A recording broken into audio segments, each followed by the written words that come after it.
Scarborough. And that play will go nowhere. Losing yardage back near midfield at the 49. That's going to go as a loss of a yard, and it'll be second down. An interesting and intriguing decision there defensively because they kept extra DBs on the field despite seeing the multiple tight end look that came out for the offense. I thought they were going to switch out of it. I didn't know if they felt they didn't have time or what the case was. Well, in any event, the extra speed. Nowhere to go here. He lost the football.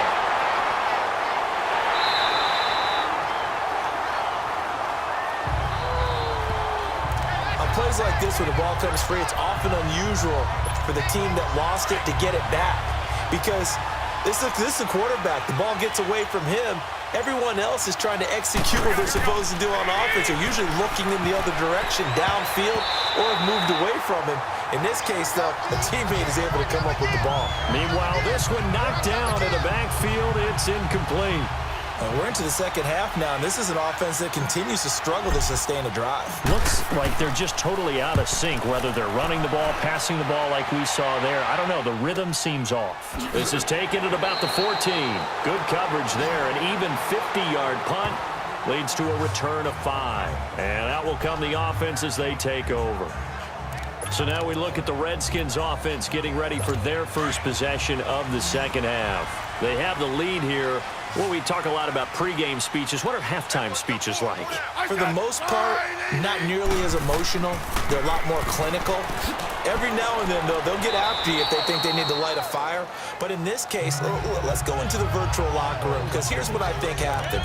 They got in there and they said, listen, let's take control right away. Defense, we got the lead. Defense, don't give up any points. Turn the ball back over to the offense and let them go down and score and give us more of a cushion in the game. Check so far. Defense shut them down. Let's see what the offense gets done. On second down, here's Smith. The attempt on the dive, and he has it. What a catch. That one goes for 13 yards, and it moves the sticks. Hey, did you have one of those backyards that you had one of those, like, mats or pits like you have for high jumpers? And, you know, you had your friends throw the ball and you tried to make the spectacular catches? I didn't need a mat. you just did it with the ground? Absolutely. That explains your concrete. Toughness. That explains your toughness right there because I think that guy was raised just like you. What a catch. This is Geis. And he slips up past the 45 before being tackled. Another 13 yards there twice in a row, and they're on the move. Another first down as well. A good run there off right tackle in an old-school NFL football. The right side of the offensive line, often known as the nasty side. The left side, usually the technical side. Kind of reminds me of the old Atlanta Falcons 2009, 2010. That's how they constructed their offensive line. Right back to him on first down. And a nice spin into some open field. And he's got this one across midfield into 49er territory. It's a 6-yard pickup, and it gets him to 2nd and 4. They're trying to show that they can run the ball and protect this lead. Give it to the backs, play a little bit of keep away, don't you think? And that's probably a good philosophy at this point, going to make that defense stand up and stop them. Play action. It's Smith. And that's off the mark, incomplete. Adrian Colbert, he was right there in coverage. A pretty good coverage there, and both of these defenses, they've had good coverage throughout this one. No doubt about it, and in today's NFL, where we're used to a bit more scoring, this feels almost like a well-pitched game in baseball on both sides where the tension continues to build. Who's going to make the big play? Now Smith. Off to Geis on the screen.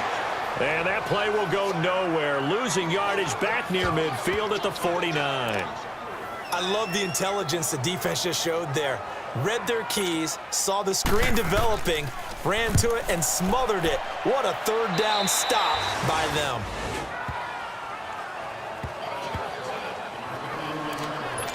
The 49ers offense now, they get set to head back on the field. And a tight game after punting last time. See if they can get something going on this drive. As they head to the field now, with the game this close, you got to feel there's a sense of urgency for them going on offense right now. But they have to do it without letting panic creep in and affect their play. Despite the blitz, they're still able to pick up a nice solid gain. The disadvantage of blitzing, often alters the normal spacing and run fits and leaves creases like they were able to exploit right there. And on the ground they go with a running back. And he'll get up near the 45. They'll spot it at the 44. 3 yards there, good enough to keep the drive moving.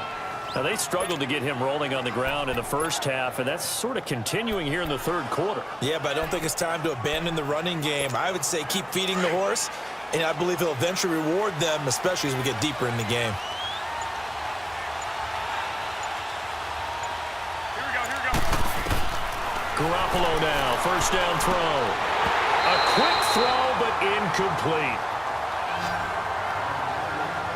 We saw this a lot in the first half, and it continues. These receivers just not able to get much separation. So that means they have to win the 50-50 balls. They've got to go up with the defender and find a way to start coming down with them. And this time, contact and another incomplete pass. Over the middle to Garcon. And he'll get it out a couple yards shy of midfield at the 48. That catch good for 5. It's third down. They like going to him in the slot. He catches another one. I think this comes under the heading of, until they stop him, why not go back to him? He has something going really well. Great working relationship with the guy throwing the ball, and they keep making the connection. From the gun on third, Garoppolo. Oh, he can't hang on to it. Almost intercepted. They would have loved the first pick of the game there, but at least it does get him to fourth down. Not only was the call spot on, how about the execution of that defense right there? The zone was absolutely locked up tight. He was trying to force it in there on third down. But if there's a time to force it, he felt like he needed to make a play, right? Yeah, exactly right. Third down, you got to try and find something. There's nothing available there for him. As this unit comes back out there, let's focus in on Darius Geis. He is knocking on the door for 100 yards in this ball game. And it's so important. It doesn't seem like it's that big of a deal, just short of it, a little bit over. A little bit over feels better to everyone. Offensive line, running back, team totals, just something magical about breaking that barrier. Yeah, he's right there on the doorstep now.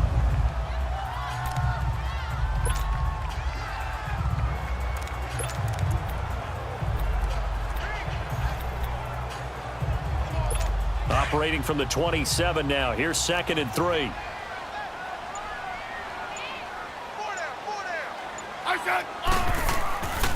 Again, they run. Again, it's Geis. And he's got some space here. And he'll get it up near the 35, right at the 34 here. Call it a gain of 7, and it gets him a new set of downs. Boy, he does it at a high level, doesn't he? Because when I watch him, I think of his vision. Straight ahead, peripheral. Also has that sense of where holes are going to be before they actually open.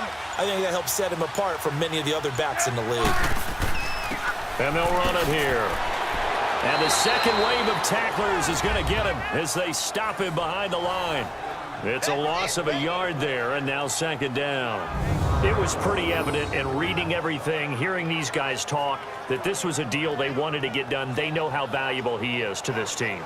Absolutely a key component to what they do and what they do well. And if they want to continue to have success in the future, they knew they needed him, and they got the deal done.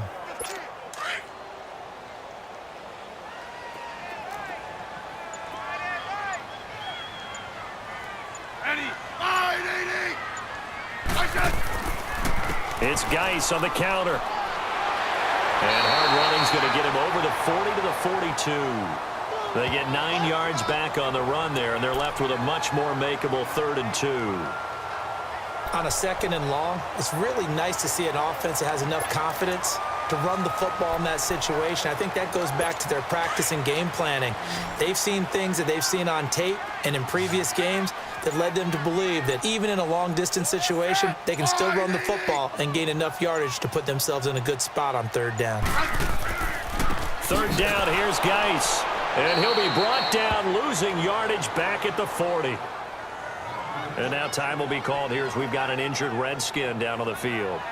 While the training staff takes a peek, we'll take a break.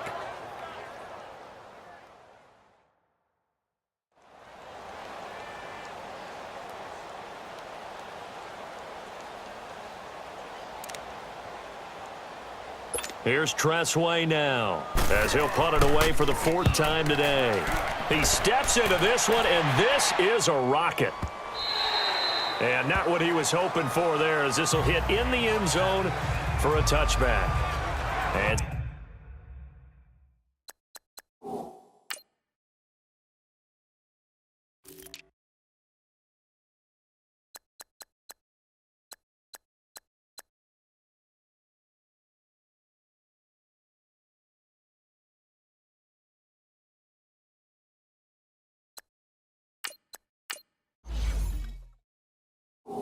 San Francisco gets set to go here.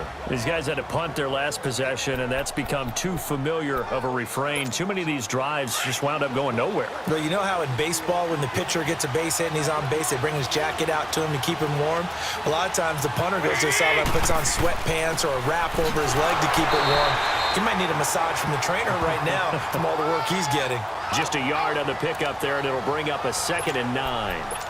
They tried a quick hitter inside, but that one was swallowed up because what they're hoping, this big defensive lineman will take the bait and move laterally and open up a crease that they can run through. Didn't happen on that play. On 2nd down, here's Garoppolo. He gets this one to Garcon. And he's going to get this one across the 30-yard line. 7 catches for him now, and this last one, a first down. Garoppolo now. 6 for 6 since coming back out of the locker room. It's 1st and 10. They'll run it now out of the gun. And an alley to run. And they'll get it up just short of the 45 at the 44. Back-to-back nice plays. 12 yards that time and a first down. For a lot of guys playing this game, there's no better feeling than running right through a tackle. He's able to lower his center of gravity and churn his legs for a really nice pickup.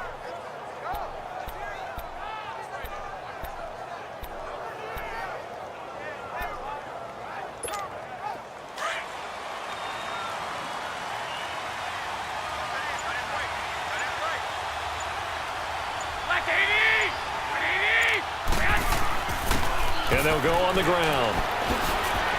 And he'll take it down shy of the 45 at the 46. That one good for 10 yards. And that'll make it 2nd and a foot or so. On any explosive run, you can almost feel the ground shaking, and that's from the offensive linemen creating space for their runners. I had an old coach tell me before, they always told his runners, run around the offensive line in pregame. Get used to the ground shaking so you don't trip and fall when it happens in a game. Garoppolo to throw on 2nd down. He's going to loft one deep left. This is caught inside the 15. And he's a long ways into Washington territory before hitting the turf. Garoppolo able to find Goodwin for a big one. 41 yards. There will always be a place for methodically marching the ball downfield. But when you can pick it up in big chunks and strike like that, have explosive plays, that's often the difference in winning and losing. Those types of plays that can knock a defense off balance, that'll drive a team towards a victory.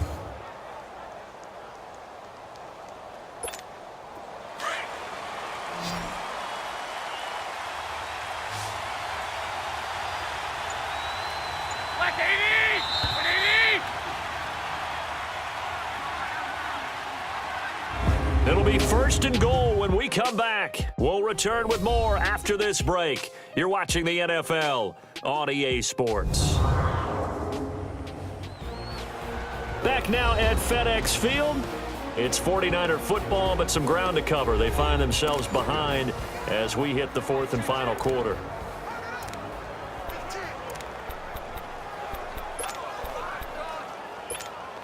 Only way to get the lead here, of course, with a touchdown, and that's what they're gunning for on 1st and goal.